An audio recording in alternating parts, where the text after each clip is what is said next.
Hi అండి, అందరూ ఎలా ఉన్నారు? బాగున్నారండి? నేను బాగున్నానండి. మీ అందరూ బాగుండాలని మనస్ఫూర్తిగా కోరుకుంటున్నాను. మ్యాజికల్ హ్యాండ్స్ అండ్ గార్డెన్లో ఈరోజు మరొక లేటెస్ట్ వీడియోను మీ ముందుకు తీసుకొచ్చానండి. 2 రకాల తోరణాలు మీ అందరి కోసం షేర్ చేస్తున్నానండి. మీ అందరి కోసం ఇప్పుడు వస్తున్న ఫెస్టివల్కి సింపుల్ అండ్ ఈజీగా అయిపోతుంది. తమలపాకులతో తోరణం మీ అందరి కోసం ఇప్పుడు వస్తున్న ఫెస్టివల్కి సింపుల్ అండ్ ఈజీగా తోరణాలు మీతో షేర్ చేసుకోబోతున్నానండి. ఫెస్టివల్స్ అంటేనే ముందుగా గుర్తుకు వచ్చేది తోరణం కదండి. గుమ్మాలకు తోరణం ఇలా సింపుల్గా డెకరేట్ చేసుకుంటే లుక్ చాలా బాగుంటుంది, ఈజీగా అయిపోతుంది. ఇంటికి గెస్టులు వచ్చినా సరే ముందు ఎంట్రన్స్లో ఇలా గుమ్మానికి తోరణం చూసి చాలా ఇంప్రెస్ అవుతారు. మరి ఈ శ్రావణ మాసానికి ఇలా మన ఇంటికి సింపుల్గా డెకరేట్ చేసుకుందామా? మరి ఫస్ట్ దానికి కావలసినవన్నీ పూలు, తమలపాకులు, అలాగే లిల్లీ పూలు ఇలాంటివి ఒక అట్టముక్క ఉంటే సరిపోతుంది. నేనైతే ఈ పూలతో ఇలా డెకరేట్ చేస్తున్నానండి. మీరు మీకు అందుబాటులో ఉన్న పూలతో తోరణం డెకరేట్ చేసుకోవచ్చు. ఫస్ట్ తమలపాకులకు కాడలు ఉంటాయి కదండి, వాటిని ఇలా కట్ చేసేసుకోండి. ఇప్పుడు వీడియోలో చూపించిన విధంగా తమలపాకులు 3 తీసుకొని ఇలా నామంలాగా పెట్టేసుకోండి. అంటే ఒకదాని పక్కన ఒకటి ఇలా నామంలాగా పెట్టేసుకోండి. తర్వాత టూత్ పిక్ ఉంటుంది కదండి, దానిని తీసుకొని ఈ తమలపాకుకు ఇలా పెట్టేసుకోండి. మీ దగ్గర టూత్ పిక్ లేకపోయినా సరే ఇలా పిన్నైనా పెట్టేసుకోవచ్చు.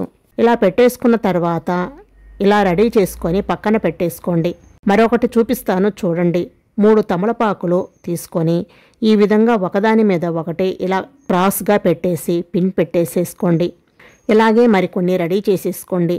మీ గుమ్మం ఎంత సైజులో ఉంటుందో దాన్ని బట్టి మీకు బంచెస్ ఎన్ని పడతాయో అన్ని రెడీ చేసేసుకోండి. నేను ఇక్కడ 6 బంచెస్ అయితే రెడీ చేశానండి.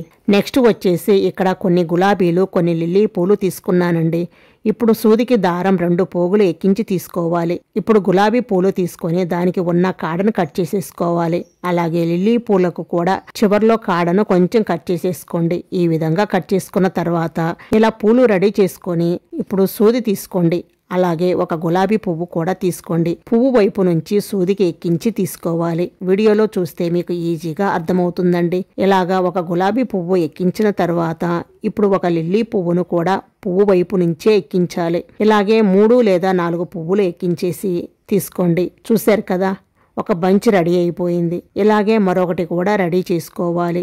ఇలా 2 రెడీ అయిన తర్వాత ఈ రెండింటిని కలిపి ముడి వేసేసుకోవాలి. చూశారు కదా ఎంత క్యూట్గా ఉందో.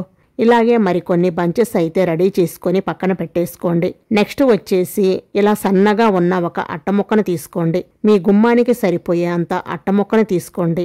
ఇప్పుడు ముందుగా రెడీ చేసిన గులాబీ పూల బంచి ఉంది కదండి, దానిని ఈ అట్టముక్క మీద ఇలా పెట్టేసి దానికి జారిపోకుండా డబల్ స్టిక్కర్ టేపునైతే అంటించేసుకోండి. ఇలా అంటించేసిన తర్వాత దానిపైన పేపర్ ఉంటుంది, అది తీసేసిన తర్వాత తమలపాకు బంచి పెట్టేసేయండి. పెట్టేసి ఇలా అంటించేసేయండి.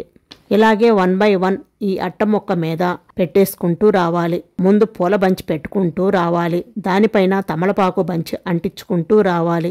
ఇలాగే మిగిలిన బంచెస్ అన్నీ కూడా 1 by 1 అంటించుకుంటూ రావాలి. చూశారు కదా, ఇలా మొత్తం అంటించుకున్న తర్వాత ఇప్పుడు బంతిపూలు, గులాబీ పూలు పెట్టుకుందాం. ఇంకా నిండుగా బ్యూటిఫుల్గా ఉంటుంది. ఇప్పుడు సూదిని తీసుకొని ఈ చివర్ల ఇలా అట్టముక్కకు ఎక్కించి తీసుకోండి. తర్వాత పూలు తీసుకొని వీడియోలో చూపించిన విధంగా పూలు గుచ్చుకుంటూ రావాలి. మధ్య మధ్యలో కలర్ మార్చుకుంటూ ఈ పూలు అల్లుకుంటూ రావాలి. నేను ఇక్కడ ఫ్లవర్స్ కలర్స్ మార్చుకుంటూ అల్లుకుంటున్నానండి. మీరు ఒకే కలర్ తోటైనా ఈ తోరణం అనేది రెడీ చేసుకోవచ్చు. లేదు 1 by 1 పూలు మార్చుకుంటూనైనా అల్లుకోవచ్చు. ఎలా రెడీ చేసినా కానీ చాలా అంటే చాలా అందంగా ఉంటుంది ఈ తోరణం. ఇలా మొత్తం పూలు అల్లుకున్న తర్వాత ఈ పూలు కొంచెం జారిపోకుండా మధ్య మధ్యలో ఇలా నాటు వేసేసుకోండి. అలా స్టిక్ అయిపోతుంది. చూడండి, ఫైనల్ లుక్ అయితే ఎలా వచ్చేసింది. బ్యూటిఫుల్గా ఉంది కదండి. ఎల్లో అండ్ రెడ్ గ్రీన్ కలర్లతో అయితే ఈ తోరణం చాలా చాలా బ్యూటిఫుల్గా ఉంది కదా. గుమ్మానికి పెట్టంగానే ఎంత నిండుగా వచ్చేసిందో కదా. ఇప్పుడు గుమ్మానికి పెట్టి చూపిస్తాను చూడండి. నెక్స్ట్ తోరణం వచ్చేసి మామిడాకుల తోరణం అండి. ఇది కూడా చాలా బ్యూటిఫుల్గా ఉంటుంది. మనం ఏ ఫెస్టివల్కి కానీ పెళ్ళిళ్ళకి కానీ ముందు గుర్తుకు వచ్చేది మామిడాకులు కదండి. ఈ మామిడాకులు శుభకార్యాలకు, పెళ్ళిళ్ళకు, ఫంక్షన్లకి ముందుగా అలంకరిస్తారు. ఇవి అలంకరించిన తర్వాతే ఏ పండగ అయినా సరే, ఏ పెళ్ళిళ్ళైనా సరే ముందు బిగించేస్తారు. కావలసినవి మామిడాకులు, పూలు. నెక్స్ట్ వచ్చేసి మామిడాకులు తీసుకొని ఇలా కాడలు కట్ చేసి తీసుకోవాలి. ఇలా అన్ని మామిడాకులకు ఉన్న కాడలను కట్ చేసుకోండి. తరువాత ఒక అట్ట ముక్క ఇలా బారుగా ఉన్న దాన్ని తీసుకోండి. అది కూడా మీ గుమ్మానికి సరిపోయే అంత అట్ట ముక్కను అయితే తీసేసుకోండి. నెక్స్ట్ ఒక్కొక్క మామిడాకును తీసుకొని ఈ అట్ట ముక్కకు ఈ విధంగా పెట్టి పిన్ కొట్టేసేసుకోండి. అంటే వీడియోలో చూపించిన విధంగా మామిడాకులు పెట్టి పిన్ కొట్టేసేసుకోవాలి. ఈ చివరి నుంచి ఆ చివరి వరకు అట్ట ముక్కకు మామిడాకులు పిన్ కొట్టేసేసుకోండి. చూడండి, ఇలా రెడీ అయిన తర్వాత నెక్స్ట్ వచ్చేసి పూలు అల్లుకుందాం. ఇలా సూదికి దారం తీసుకొని ఈ అట్ట ముక్కకు ఎక్కించి తీసుకోండి. ఇలాగే ఒక్కొక్క పువ్వును అల్లుకుంటూ రావాలి. మీరు ఒకే కలర్ పూలతోనైనా ఈ తోరణం అల్లుకోవచ్చు.